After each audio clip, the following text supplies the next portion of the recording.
De retour, toujours avec Paul-Étienne, José, Dominique, Damien et Magali. Alors, après cette interview de Serge Rotelli et d'Éric Saucine, nous allons démarrer un débat. Un débat.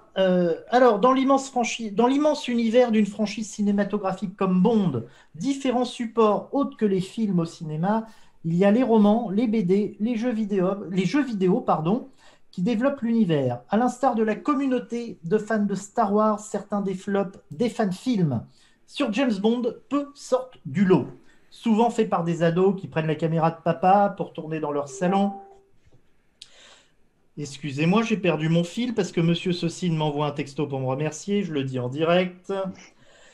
Alors, sur James Bond, peu sort du lot, souvent fait par des ados qui prennent la caméra de papa pour tourner dans leur salon éclairé à la lampe électrique. L'Aston Martin devient une 206 d'occasion, un acteur qui ressemble plus à Justin Bieber acnéique. Bref, niveau qualité, c'est souvent un traumatisme pour les yeux, mais l'essentiel n'étant pas là, cela permet à ces jeunes d'exprimer leur passion. Qui n'a pas eu envie de prendre sa caméra à 15 balais et de se mettre dans la peau de James Bond? Et puis, il y a eu une petite bande de Frenchies qui ont sorti Shame Lady avec sosie de James Bond, des magnifiques James Bond Girls, un soin pris tout de même pour les lumières et les lieux de tournage, l'histoire, les scènes de combat et une vraie Aston Martin. Avec le succès, deux autres opus, et comme on a pu le voir précédemment, virent le jour, donc Shatterhand et Shame Lady. Et puis, séisme, il y a eu Paul Cusack. Véritable star sur notre page Planète 007, on a un fan en la personne de Dominique. C'est une véritable star, Paul Cusack, il y a un peu plus d'un an sur notre page. Alors, je Il vous n'y a pas que invite. moi, hein. Ah non, moi je suis fan aussi, hein. Et Guy aussi, Alors, hein. pour faire une petite biographie de Paul rapide, Paul Cusack est un fan de James Bond qui a décidé de tourner une saga à sa manière. Nous vous invitons d'ailleurs à taper Paul Cusack sur Facebook et YouTube pour vous en faire un avis. Malheureusement, il n'a pas la même exigence que la bande de Constellation Studio, donc la bande de Saucine. Bon, allez, au moins on va lui accorder, il y croit et il s'amuse à faire ses films et c'est bien là toute l'essence au final d'un fan film et d'un film amateur. Alors messieurs, chers Magali, je vous pose la question du soir. Portez-vous de l'intérêt aux fan-films de Bond? Et pour ceux qui ont un fond, je vous demande de l'échanger en mettant oui, non, oui ou non. C'est l'honneur aux dames et je vais demander à Magali son avis sur cette question. Alors de base, je suis clairement sur du non parce que, comme je disais, en fait, même en règle générale, en fait, quand j'ai une œuvre en face de moi, je vais pas forcément chercher toutes les copies qui ont pu en être faites ou tout simplement tout ce qui peut se rattacher à cet univers, mais qui n'est pas entre guillemets officiel. Par exemple, tout ce qui est fanfiction sur Internet, de films, que ce soit aussi de livres, c'est des choses auxquelles c'est vrai que j'aurais pas tendance à m'y intéresser. Après, je suis curieuse à côté, donc ça m'empêche pas de, ben voilà, là, par exemple, j'ai découvert la trilogie des chats, c'était quand même un bon moment, c'était quand même bien fait, c'était divertissant, enfin, c'est quelque chose que je fais pas du tout par défaut, mais qui peut être intéressant à creuser derrière s'il y a l'opportunité de. Mais c'est vrai que c'est quelque chose que je ne ferai pas de moi-même, en fait. Tu rechercherais pas, par exemple, bah maintenant quand on a parlé, tu pourrais regarder sur Facebook et YouTube la saga Paul Cusack. On te la Oui, par conseille. exemple. Je la conseille vivement. Dominique, tu es un fan inconditionnel du travail artistique de Paul Cusack. Euh, Complètement. J'ai jamais vu tant de charisme réuni en une seule enveloppe corporelle. il faut motiver Magali et puis aussi Paul Étienne à regarder Paul Cusack. Oui, oui. Enfin, que dire d'autre pour les motiver, franchement. Regardez le premier opus, il n'y en a qu'un d'ailleurs, hein, je veux dire, il nous en a promis beaucoup d'autres après, mais qui s'appelle Risk. Donc vous le trouverez sur Dailymotion, vous allez vous régaler, franchement. Ça, Ouais, bon, on est un petit peu caustique sur Paul Cusack, on veut pas se moquer parce que bon, bah, au moins lui, il a le courage de se montrer, le courage de faire des choses, donc on va pas se moquer. Je vais laisser la parole à José qui n'a pas beaucoup parlé pendant notre interview d'Éric Saucine et de Serge Rotelli et je vois qu'il met non à la question. Alors José, c'est à toi. Alors, je vais vous répondre très franchement. Encore une fois, je vais peut-être me faire des ennemis. Mais bon, comme je disais la dernière fois pour Moonraker, cela n'a pas beaucoup d'importance. Non, blague à part.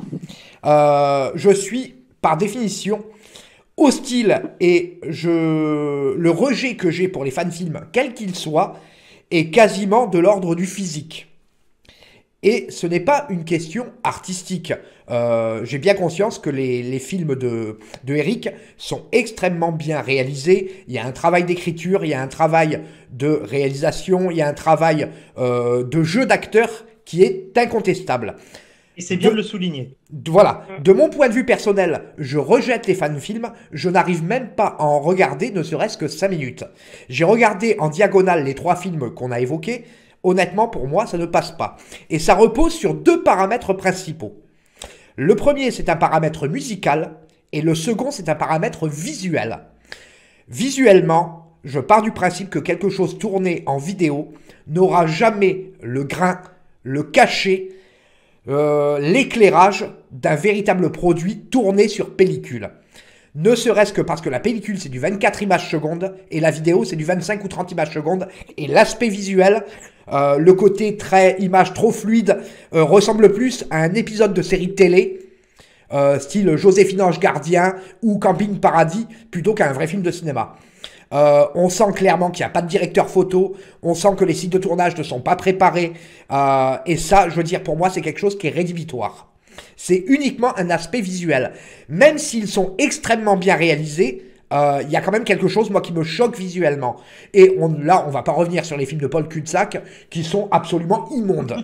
Oh, jalousie, jalousie. Et ça, ça concerne uniquement l'aspect visuel. C'est un ressenti que j'ai au niveau visuel.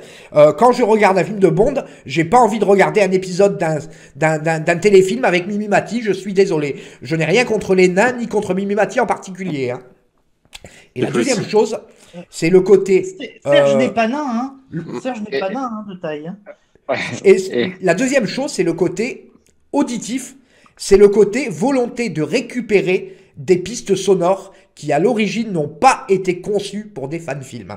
Moi, j'apprécie qu'on puisse rendre hommage à John Barry, à David Arnold, à George Martin, à qui on veut, mais le problème, c'est que pour la majorité des compositeurs d'ambiance et des compositeurs d'images, moi, quand je vois Serge en train de traverser un jardin sur la musique de John Barry du Jeu de la Mort, mais je trouve ça franchement à hurler de rire, tellement que ça me semble déconnecté de ce qu'il veut faire passer à l'écran.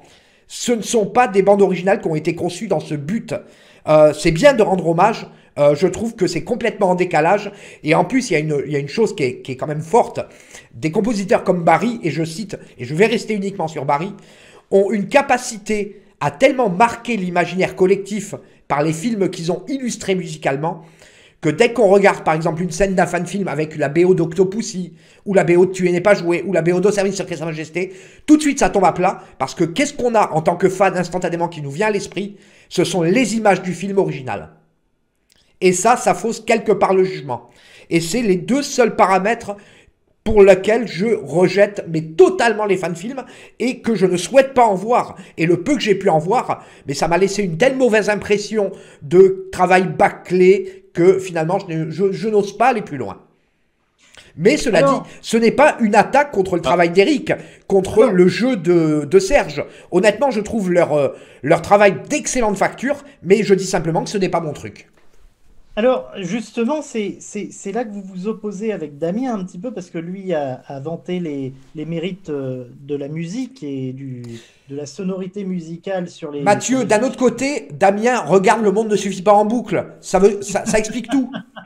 Ah, Damien, on va te le reprocher. Je pense que je vais Moi, je te le reprocherai jamais, Damien. Je te le reprocherai. Et Damien trouve Batman et Robin moyen aussi, hein, faut le rappeler. Hein. Ah, mais ça, c'est... Vous êtes vraiment des salauds. Il ne faut pas trop dire. Alors, on va passer tout de suite à Dominique. On a eu un non. Alors, on va passer à Dominique qui est entre le oui et le non. Oui, effectivement. Alors d'abord, José, par rapport à ce que tu disais au niveau de l'utilisation musicale, laisse-moi te dire, et c'est quand même de visionner le début du film de Paul Cutzak, qui a une utilisation de la musique du pré-générique de The Living Daylights. J'ai frôlé l'infarctus tellement ça y mettait un suspense de dingue. Hein, je veux dire. Donc franchement, pour tenter le coup, hein, je te le dis. Alors pourquoi oui et non? Parce que à l'heure actuelle, honnêtement, j'ai aucune envie de regarder des fan-films. Hein, j'avoue, j'ai pas ni le temps, ni l'élan, ni. Je veux dire, ça peut être très chronophage, hein, vu le nombre de fan-films qu'il y a sur la toile, et puis surtout, effectivement, vu la qualité aléatoire, ça donne plutôt envie de se marrer, de voir des ados boutonneux, même si j'ai rien contre eux et qui s'amusent, hein, je veux dire, mais du moment qu'ils mettent du biactol, moi, ça me absolument, tout à fait. Ça n'existe plus, les gars. Bah oui, mais c'est une jeunesse. Ça n'existe plus. On m'avait fait la blague il y a 10 ans quand j'étais un adolescent boutonneux. Je disais, mais qu'est-ce que c'est que cette expression? Et je regardais, mais ça n'existe plus depuis 1995. Quoi. On dit roi cutane à la limite maintenant, si ça, Oui, ça peut vous intéresser. c'est les années 90, biactol, mais ça a marqué notre génération. Putain, donc, la peau aussi. Je suis vieux d'un seul coup à cause de toi, Paul-Étienne. Dominique, vas-y, excuse-nous. Sinon, il y avait l'eau précieuse, hein, il y avait Biactol et eau précieuse. Oui. Ça existe Exactement. toujours. Ça existe toujours, Alors, ça. Donc, et oui, parce que quand on a participé à un projet justement comme la trilogie des chats, tu débarques sur le truc et tu t'aperçois que tu es sur quelque chose de complètement différent de ce que tu vois sur la toile actuellement. Tu t'aperçois qu'il y a des moyens, que les mecs se sont super bien débrouillés pour se faire traiter des trucs incroyables pour un fan-film. Et là, tu te dis, là, ça va être le meilleur des fan-films du genre, en tout cas. À ce jour, hein, on fera peut-être mieux, mais au niveau bondien, ils sont quand même réputés, la trilogie des chats. Donc voilà, c'était la preuve. La trilogie des chats était la preuve que ça peut être super intéressant de regarder des fan-films. Donc, je dirais que moi, quand j'avais un caméscope, quand j'avais 19 ans, le premier truc qui m'est passé par l'esprit, c'était de m'amuser à tourner des films, des scénettes de James Bond. J'en avais écrit. Bon, je suis jamais passé à l'acte. J'ai eu peur de ton hésitation. Heureusement pour vous, je suis jamais passé à l'acte. Vous auriez adoré. Mais je peux comprendre après que voilà, quand t'as le matos et même quand t'es qu'un gamin, ben t'as envie de jouer à James Bond, hein, quelque part, et de mettre en scène ta propre histoire. Donc voilà. Qui n'a pas rêvé à 15 balais, voire même un peu plus tôt, de se mettre dans la peau de James Bond quand on est fan et de se filmer. Je sais que j'ai écrit plusieurs scénarios, dont un scénario de plus de 200 pages qui avait été mise à l'honneur par ma prof de français au lycée, et puis dans un cours de théâtre, on avait carrément joué une scène. Mais c'est vrai, on n'a pas la technique, on n'a pas les moyens pour mettre en place... Les moyens. D'un autre côté, Mathieu, si tu veux te filmer, tu sais que tu n'es pas obligé de te mettre impérativement dans le rôle de James Bond. Hein. Il y a des sites où tu peux te filmer et diffuser en Tu peux jouer Octopus si tu veux. Bon, je te laisse le rôle, Damien. Paul-Étienne, ton avis? Encore une fois, ça me fait très plaisir d'être parmi vous, hein, les amis. Je souhaite le redire. Et ça me fait plaisir aussi de t'avoir parmi nous, mon cher Paul-Étienne. Écoutez, je l'ai dit, je pense que je l'ai un peu dit tout à l'heure, mais maintenant, comme ils sont partis, je vais pouvoir insister sur les points négatifs. Je rigole, évidemment. Moi, ce qui m'a posé... Pourquoi on n'en parle pas? Mais moi, ce qui m'a posé de fous problèmes, c'est le doublage anglais, en fait. Ouais. J'aurais tellement préféré le voir en français. Et je suis par contre un autre truc sur lequel je voulais revenir avant qu'on perde ce point-là, mais on en parlera. Ça mérite quand même plus de vues. Moi, je suis pas forcément fan de ce genre de choses, mais je sais très bien qu'il y a des âneries qui sont regardées 65 000 fois.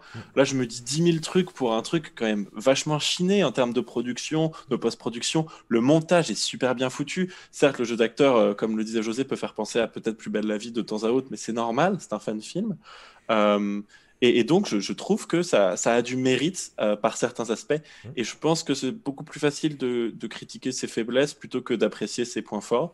Même si, évidemment, puisque ces faiblesses sont évidentes et c'est normal qu'elles le soient, parce que c'est omniprésent dans un fan-film. Et une dernière chose, José, pour te répondre, je pense que quand on en parlait tous les deux, moi, je t'ai dit même, j'étais hyper sceptique. Et j'ai commencé, et en fait, c'est un peu entraînant à partir du moment où tu fais un truc hyper important, et je pense que c'est primordial quand tu regardes un truc comme ça, quand tu fais abstraction. Tu fais abstraction de te dire, ah, cette musique, elle est utilisée dans le James Bond, et là, elle est un peu beaucoup moins mise à l'honneur ou ce genre de choses. Et là, du coup, si tu fais un peu abstraction de certaines choses, voilà. Mais je peux comprendre que toi, ce soit au-delà de la direction artistique, un rejet physique de voir des choses pareilles. Mais le problème, c'est que on n'a peut-être pas la même posture non plus. Je veux dire, toi, tu t'intéresses à Bond depuis combien de temps? Une dizaine d'années? Ouais. Voilà. Ouais, bah, Moi, ça fait quasiment ouais, 30 ça. ans. Je veux dire, les films, j'ai suivi leur tournage en temps réel. J'ai écouté toutes les BO alors que j'avais 15 ans. Donc, elles ont imprégné mon imaginaire. Donc, pour moi, réécouter la bande originale de L'Homme au pistolet d'or dans le cadre d'un film qui n'est pas L'Homme au pistolet d'or, pour moi, ça me semble incongru. Mais je pense que tu es aussi plus perfectionniste et rigoureux, tu Ah, vois. Dans le sens peut-être, où... peut-être. Et c'est tout à ton honneur sur beaucoup de tes avis aussi, mais Pas les tiennes, j'irais même sur le fait, je vais peut-être aller loin, même peut-être un petit peu conservateur. Mais bon. Mais c'est vrai, Oui. mais j'assume mon côté conservateur. bien sûr. Parce Et que... Paul- Ouais. Non, vas-y, Paul Etienne, vas-y, termine. Non, mais je me souviens du débat sur la bande mania où José se disait aussi que ça pouvait peut-être plus exister aujourd'hui, et ça me rappelle, José, c'est pas pour faire une comparaison très tirée par les cheveux, mais ça me rappelle un peu ma grand-mère qui disait qui se sentait déjà trop vieille pour la société dans laquelle il vivait. J'ai Dans le rien à sens voir où, avec ta grand-mère, qu'est-ce que c'est ces histoires? mais dans le sens où José a déjà un stade où c'est déjà trop tard peut-être pour certaines choses, et regrette une certaine époque aussi. Je crois que j'ai tué Damien jusqu'à la fin de l'émission. Creuse un peu là. En plus, tu aurais pu t'abstenir de dire tirer par les cheveux quand on a Oui, Damien je me suis et dit. moi en même temps. Et sur Dominique. l'émission. Quoi Dominique, Moi Pas de quoi vous parlez, hein. Parce que je pense Dis qu'on donc, a, dis donc, on José, a je pense que t'es rhabillé pour l'hiver là. on a 3 personnes Pas qui de peuvent problème. jouer Bluffhead là. Alors, Non, mais je vais- évidemment, c'est vrai que moi j'aurais tendance à être un peu il y a ça qui est bien, ça qui est bien, alors que parfois c'est quand même très mauvais. Et José, je sais que ça va être le maître d'école qui va rien laisser passer, quoi. Et c'est Mais, ça qui fait c'est ça qui fait la richesse de cette émission aussi. José, j'irais même jusqu'à dire que ce n'est pas le maître d'école, c'est même le maître étalon. Ah, Ouais. Et bah c'est Mathieu, pas la- t'es peut-être mieux placé que moi pour le dire, Mathieu. Je connais pas José depuis assez longtemps. Concernant l'utilisation de la musique du jeu de la mort à la fin de Shatterhand, c'est marrant les sensibilités, parce que moi j'avais adoré l'idée justement, parce que bon, effectivement, elle n'a pas été conçue pour un James Bond, mais tu reconnais Barry direct, et je trouvais que ça passait super bien dans la scène. Mais voilà, comme quoi. Il faut reconnaître à Serge un certain charisme aussi, hein, je trouve. Et Serge a énormément d'humour. On a quand on voit Shane Lady, Shatterhand ou même Shane Maker, on peut être impressionné de se dire on va le rencontrer en vrai, etc. Machin, mais vous avez pu le remarquer, Serge a énormément d'humour. Il est très drôle. Il est très très drôle. Et, Accessible. et accessible, et il s'en sort bien en plus dans le rôle de James Bond. Alors Damien, toi tu dis non. Non, alors j'avais déjà un petit peu développé tout à l'heure Oui. avec Eric et Serge, mais en fait je vais revenir sur quelque chose que Laurent Perriot commande depuis tout à l'heure, et en fait il a exactement mis le doigt où effectivement qu'est-ce que j'ai aimé dans les fan films. Il a mis le doigt où précisément? Il a mis le doigt sur ce que j'avais aimé. Et donc et on va pas se contenter un fou rire. C'est le remake de la première émission avec Magali où on s'est tapé un fou rire là-dessus. Et donc, je disais, qu'est-ce que j'ai aimé dans le fan film? En fait, j'ai aimé la musique. De quoi j'ai parlé? J'ai parlé du Gun Barrel. Tout à l'heure, Laurent dit, bah oui, il y a aussi le générique qui est quand même très réussi, il faut être honnête. Ça fait penser vraiment au générique de la saga. Donc, en fait, qu'est-ce que j'ai aimé? J'ai aimé les éléments qui étaient de la saga Héron. Donc, je crois, les fan-films ne m'ont jamais intéressé. Paul Cusack, du coup, j'en ai entendu parler il n'y a pas très très longtemps. Les films, je les ai regardés parce que il fallait préparer l'émission, et donc effectivement, il fallait bien que je me renseigne sur tout ça. Mais ça ne m'a jamais intéressé. Si je te suis, tu as regardé aussi les films de Paul Cusack? Non, non. Il va falloir que tu les regardes. Si on l'invite pas, je serais pas obligé de les regarder. Bon, donc, il faut qu'on se dépêche de faire la spéciale Casino Royale 67, parce que là, il pourra plus y couper, du coup, je vais dire. Ah non, mais attends, la spéciale Casino Royale 67, on en a parlé, on sait qu'on va le faire, donc du coup, je fais ça en petite partie. Je m'administre et un médicament douloureux. Mais bon, bref, pour revenir sur les fans films, Un médicament Guy- douloureux, oui, tu t'administres. un Guy, médicament Guy, si douloureux. je nous regarde. Mais pour revenir sur les fan films, je suis impressionné quand même. Je le dis Et en plus, je pense qu'ils ont mis beaucoup de cœur à faire ce qu'ils ont fait. Eric, moi, je l'ai rencontré au week-end à Chantilly. C'est quelqu'un que je pense qui est sincère. On sent qu'il y a de la sincérité dans Oui, tout de ça. dingue. Il y a de l'envie. Voilà. Donc moi, j'ai pas envie de casser quelque chose que je n'aime pas personnellement. Vous savez, Mais petit détail, vraiment, petit détail pour préciser, parce que je voulais poser la question, mais on n'a pas eu le temps. Shame Lady, c'est revenu à peu près à 10 000 euros. Tout de même, Ouais, pour tu les m'étonnes. amateurs, etc. Ouais. Costume, caméra, lieu, etc. C'est revenu à peu près un budget de 10 000 euros, ce qui est tout de même pas négligeable pour des amateurs. Oui. Bien sûr. Non, et donc du coup, en fait, je ne veux pas dire du mal de quelque chose qui est sympathique. Mais de là à ce que ça m'intéresse, non, absolument pas. D'abord, j'ai toujours dit que j'étais fan vraiment de la saga Eon. Et je le maintiens. Tout ce qui... Quand j'ai regardé Jamais plus jamais, je me suis dit, alors ça n'a strictement rien à voir, on est bien d'accord. Mais je me suis dit, ça manque de saveur. Ça manque de ce que j'aime dans James Bond. Et ben là, je dirais que ça ne manquait pas de saveur, puisqu'en fait, j'ai retrouvé quelques éléments qui étaient très sympathiques. Mais voilà, ça ne m'intéresse pas. C'est pas le genre de choses que j'ai regardé, mais voilà. Mais sinon c'était voilà, sinon c'est bien fait. Enfin, je veux dire, on peut pas dire du mal de quelque chose qui doit tenir à cœur aux gens qui l'ont fait et qui ont mis beaucoup d'amour et beaucoup d'argent, de temps, de disponibilité. Tout ça, c'est vachement bien pour des trucs amateurs. Voilà. Bref, Tu as raison, il y a eu beaucoup de câlins sur le tournage. Oui. pour résumer, quand on aime, on ne compte pas. Oui. Quand on aime, Par on contre, ne après, il y a ouais.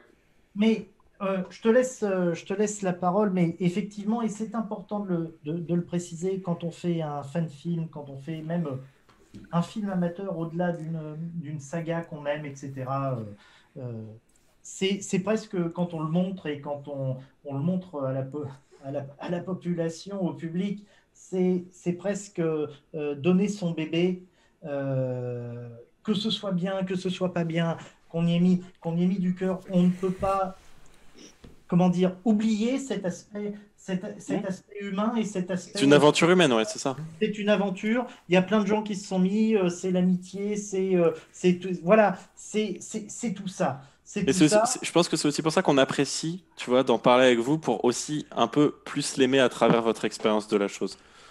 Ouais. Ben oui, parce qu'avec Je parle la chose, je parle du film. tu as raison, parce que heureusement, Damien est sur son portable et il est en train de taper James Bond amateur. Non. Je prépare les commentaires des gens qui nous regardent parce qu'il y en a beaucoup. Avant de passer aux commentaires, je tenais à dire quand même, parce que Patrice voulait être ce soir, Patrice Godin, dans l'émission, parce qu'il a participé aussi, et on l'a dit, par rapport au scénario de Shane Maker sur l'adaptation du passage du roman Motel 007, alias L'espion qui m'aimait, de Ian Fleming. Et Patrice Godin a participé aussi au tournage de Shame Lady et de Shutter End. Et avec Dominique, on a participé au tournage. Alors Dominique, toi, tu as participé au tournage de Shutter End, comme tu disais tout à l'heure, où tu te fais tuer. J'ai revu ta scène juste avant l'émission, d'ailleurs, et tu es parfait. Tu es parfait, tu ne vieillis pas, mon petit Dominique. Tu irradies l'écran. Si ça pouvait être vrai. Il n'y a que le bandana qui change, mais bon, à part ça... Mais ça, c'est du cache-misère. Encore une fois, pour dire de l'intérieur, déjà d'une, c'est de la passion. Quand on participe à ce genre de film, c'est de la passion. On est entre copains, on est fan de James Bond. C'était le grand projet de la communauté bondienne française il y a 10 ou 15 ans. C'était génial, c'était vraiment le top du top. Et même encore aujourd'hui, quand on me demande pourquoi tu as participé à ça, mais je dis, mais je ne regrette absolument pas, parce que c'était vraiment de la passion, et je suis très content d'avoir participé à ça. Et en plus de ça, Shame Lady, c'était avant que je commence mes études de cinéma, et je tiens à saluer Eric, parce que ce que j'ai appris en école de cinéma, je le savais déjà grâce au tournage et des discussions avec Socine, notamment sur les valeurs de cadre, sur le découpage, sur le montage, etc. Ce sont des notions que j'ai appris grâce à Eric Socine et grâce au tournage de Shame Lady. Et je tiens à dire, voilà, il y a des choses, ayant connu le monde professionnel, évidemment, il n'y a pas le même budget, quoi qu'il arrive, mais il y a du cœur, il y a de l'honnêteté et il y a de la passion. Et Eric, en plus, travaille, Eric, Pierre, Serge, ils travaillent vraiment d'une manière qui se rapproche le plus de comment on travaille professionnellement, et ça, c'est important de le dire. Enfin, après, Mathieu... on peut revenir 30 secondes sur le doublage aussi, s'il vous plaît, les amis, parce que j'aimerais comprendre. Désolé, José, si je t'ai coupé, tu voulais lui répondre. Bah, je comprends pas le doublage, moi. C'est vraiment, ça a pêché pour moi. Je me disais, mais attends, il disait... Et derrière, on avait So, we've got something on the center of control, James. Et j'étais en mode, mais voilà, pourquoi ils ont fait ça? J'ai trouvé ça dommage. Quel accent! Alors, non, mais je peux vous faire le vrai accent. Hein. J'ai fait mes études en Angleterre, donc je peux, mais. Tu aurais préféré qu'il soit tourné en français ou Bah oui, carrément. Moi, je vois des fan-films qui ont, je le disais tout à l'heure, des merdes qui ont 65 000 vues sur YouTube. Je suis sûr que ça aurait été en français, ça aurait été pas plus de vues. Ouais, hein. C'est pas comme ça qu'on juge un truc. C'est ce qui apporte davantage de sérieux au projet aussi. C'est ce qui fait plus. Ouais, absolument. Et d'ailleurs, le script est impressionnant pour quelque chose qui est en une langue étrangère, du coup, à la nationalité de la production. Mais tout de même, je trouve que même le mixage son, si tu veux, parce que du coup, les lignes sont au-dessus parfois des lèvres. Je trouve ça un peu dommage parfois, et j'aimerais comprendre pourquoi ça n'a pas été soit tourné directement en anglais, soit, je sais pas, il y a un aspect que... On pose la question à Eric Saucine s'il nous regarde, s'il peut nous répondre avant la fin de l'émission. Magali, est-ce que toi, le doublage t'a choqué Alors c'est vrai qu'il y a des moments où c'était vraiment flag et du coup c'est vrai que ça faisait bizarre en fait. On avait l'impression vraiment que voilà que limite les acteurs ils disaient deux trois petits trucs et en fait on venait rajouter ça par-dessus. C'est vrai que ça m'a choqué certaines fois, mais pas tout le temps non plus. Ça se regarde oui, quand bien même. sûr. Bah, ça dépend des fois. Et flag, ça veut dire flagrant, les amis. Je vous dis juste comme ça, ok. Il nous prend vraiment pour des vieux, hein. C'est pas possible. Chacun son running gag. Il y en a, c'est des blagues homosexuelles. Moi, c'est le fait que je suis jeune, ok. Ah oui, non, mais moi, j'ai toujours l'impression d'être jeune, mais mes tempes grises font que ça me trahit. Alors, Damien, on a des réactions? Oui, on en a beaucoup. Alors, d'abord, il faut comprendre que la majorité des gens, que ce soit Laurent, Jessie, enfin d'autres, je vais essayer de vraiment défiler, mais la chose qu'ils disent en général et ce qui ressort des commentaires, c'est que tout le monde aime quand même la trilogie des chats d'Eric Saucine et tout le monde dit que c'est plutôt bien fait, alors que beaucoup n'aiment pas spécialement les fan-films comme nous, mais ils trouvent qu'ils sont quand même bien faits. Donc là, c'est Laurent, tout ça. Donc Jessie dit qu'il a été dans les années 2010, enfin il a fait partie aussi de la team Saucine, donc voilà. Il y a Jean-Jacques Garin qui dit l'amateurisme, il dit que c'est un grand oui, il aime les fan-films parce qu'il dit que l'amateurisme des fans s'approche de la réalisation de Docteur No. Bon. Je trouve quand même que c'est un peu... Dans le côté, oui, je comprends ce qu'il veut dire. Dans le côté où ils avaient un très petit budget pour le premier film, qu'ils ont su très bien l'utiliser. Ouais, enfin bon, on était vraiment dans le système des brouilles pour le premier film. Ouais, enfin bon, le parallèle s'arrête là. Hein. C'est quand même bon. Oui. Là, c'est un peu tiré par les cheveux aussi. Hein. Géonimo dit, pour moi, c'est oui et non. C'est très sympa de voir les hommages provenant des fans, mais malheureusement, on tombe rapidement dans le peu crédible, voire le ridicule. La trilogie d'Eric Saucine est la seule extrêmement crédible que j'ai vue. Donc voilà. Il y a beaucoup de gens aussi qui disent qu'ils se sont déjà filmés aussi quand ils étaient gamins à 14 ans. Ça, c'est quelque chose que moi, j'arrive pas à comprendre. J'ai jamais rêvé, à part dans ma tête. Moi, je l'ai toujours mis sur papier, ce que le film de James Bond que je rêvais. Je l'ai mis sur papier, mais je me suis jamais... Ah si, il y a une chose qu'il faudrait que je vous montre un jour. Je crois que je l'ai récupéré, Saucine me l'a repassé. Ça s'appelle L'homme qui tua James Bond. Et... Mais c'est dommage parce qu'on avait tourné une scène dans un cimetière avec Luc Leclèche. Et cette scène-là, je ne l'ai plus. Je ne l'ai plus nulle part. Mais par contre, on a la première partie. Peut-être qu'un jour, en parlant des fan-films, je vous la montrerai en exclusivité. Damien, vas-y. Je continue. Laurent dit que vu le bond technologique depuis le dernier bond de la trilogie Shem, ce serait intéressant de voir ce que Eric et la team pourraient faire aujourd'hui. Ça, c'est vrai enfin, là, tu vois, voilà. Finalement, Damien, tu m'as fait ma transition par rapport à tout à l'heure où j'ai été coupé par Paul Etienne. Même, cela dit, avec le bond technologique qu'il y a eu aujourd'hui, la meilleure caméra vidéo domestique, même une caméra semi-professionnelle, n'aura jamais la qualité de rendu visuel d'une caméra à véritable pellicule en Panavision qui coûte 200 ou 300 000 euros. Moi, je veux bien admettre que la technologie ait fait des bons, mais le cinéma restera à tout jamais le cinéma, la vidéo et la vidéo. Je veux dire, si c'est créé un format cinémascope, un format large de 35, simplement en prenant un écran d'ordinateur et en rajoutant des bandes noires en haut et en bas, pour moi, c'est pas ça un format large. Pour moi, c'est le format anamorphosé qui se décompresse quand il est projeté. Et ça, tu peux pas le concevoir en vidéo. Ce n'est pas possible. Après, bon, on peut toujours essayer, mais je n'y crois pas. Ok. Et je continue. Il y a Patrice qui nous regarde. C'est qui? On salue. Et qui dit « La voix de Serge ne passait pas du tout et Eric ne voulait pas d'un fan film en français. » Donc, a priori, c'était une vraie volonté, voilà. Je voulais pas répondre à la question parce que je connais la réponse.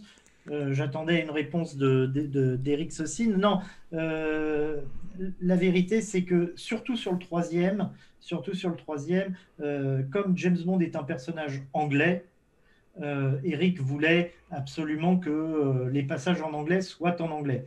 Alors, effectivement, Serge a été doublé. Moi, ça m'a fait bizarre de mon petit passage de m'entendre doubler en anglais par un vrai anglais. Tout a été doublé, effectivement. Bon, après, c'est un choix artistique. Ouais, c'est ça. Il y en a. Mais je serais curieux de voir ce que ça donnera en français, tu vois.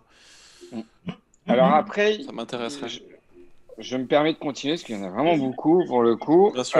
Donc, il y a. Alors, par contre, si Eric, pour son 4e film, cherche des figurants, bah alors, tu as tout le monde qui n'arrête pas de vous dire on veut aller dans le film, on veut aller dans le film.